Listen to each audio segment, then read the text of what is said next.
ಸ್ನೇಹಿತರೆ, ವಿಟಚ್ಗೆ ಸ್ವಾಗತ ಸುಸ್ವಾಗತ. ಮಾಹಿತಿ ಹಾಗೂ ಮನೋರಂಜನೆಗಾಗಿ ವಿಟಚ್ನ ಸಬ್ಸ್ಕ್ರೈಬ್ ಮಾಡೋದನ್ನ ಮರೆಯದಿರಿ.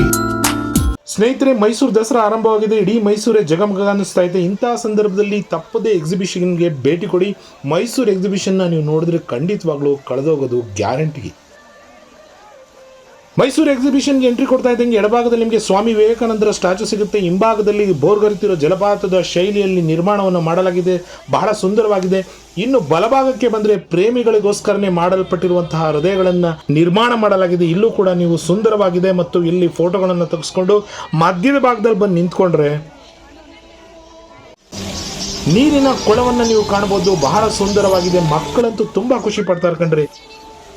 ನೀರನ್ನ ನೋಡ್ತಾ ಹಾಗೆ ಕಣ್ಣಾಡಿಸ್ತಾ ಇದ್ರೆ ನಿಮ್ಮ ಕಣ್ಣಿಗೆ ಬೀಳೋದು ಮೇರು ನಟ ಡಾಕ್ಟರ್ ರಾಜ್ಕುಮಾರ್ ಅಣ್ಣವರು. ನಿಜವಾಗ್ಲೂ ಮೈಸೂರು ಎಕ್ಸಿಬಿಷನ್ಗೆ ಕಳೆ ತಂದಿದ್ದಾರೆ. ನಿಮ್ಮನ್ನ ನಗ್ನಗ್ತಾ ಸ್ವಾಗತನ ಮಾಡ್ತಾರೆ ಕಣ್ರಿ.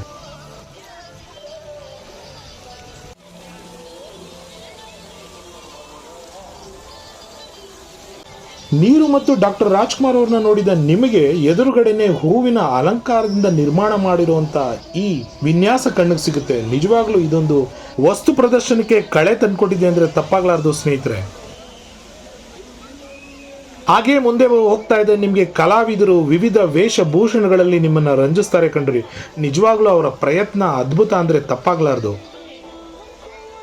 ಎಷ್ಟೇ ವೈಯಕ್ತಿಕ ಜಂಜಾಟಗಳಿದ್ರು, ನೋವಿದ್ರು, ಅವನ್ನೆಲ್ಲ ಮರೆತು ಎಷ್ಟೊಂದು ಜನ ಬಂದರೂ ಯಾರಿಗೂ ಬೇಸರ ಮೂಡಿಸ್ದೆ ನಗನಗ್ತಾ ಮಕ್ಕಳ ಜೊತೆ ಆಟ ಆಡಿಕೊಂಡು ಅವರ ಮೊಬೈಲ್ ಫೋನ್ಗಳಿಗೆ ಫೋಟೋಗೆ ಫೋಸ್ ಕೊಟ್ಕೊಂಡು ಬರೋಂಥವ್ರನ್ನೆಲ್ಲ ಪ್ರೀತಿಯಿಂದ ಕಾಣುವಂಥ ಈ ಕಲಾವಿದರುಗಳಿಗೆ ಕೋಟಿ ಕೋಟಿ ನಮನ ಕಣ್ರಿ.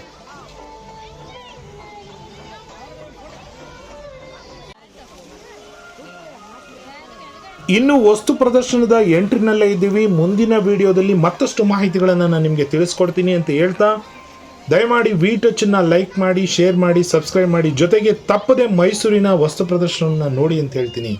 ಧನ್ಯವಾದಗಳು.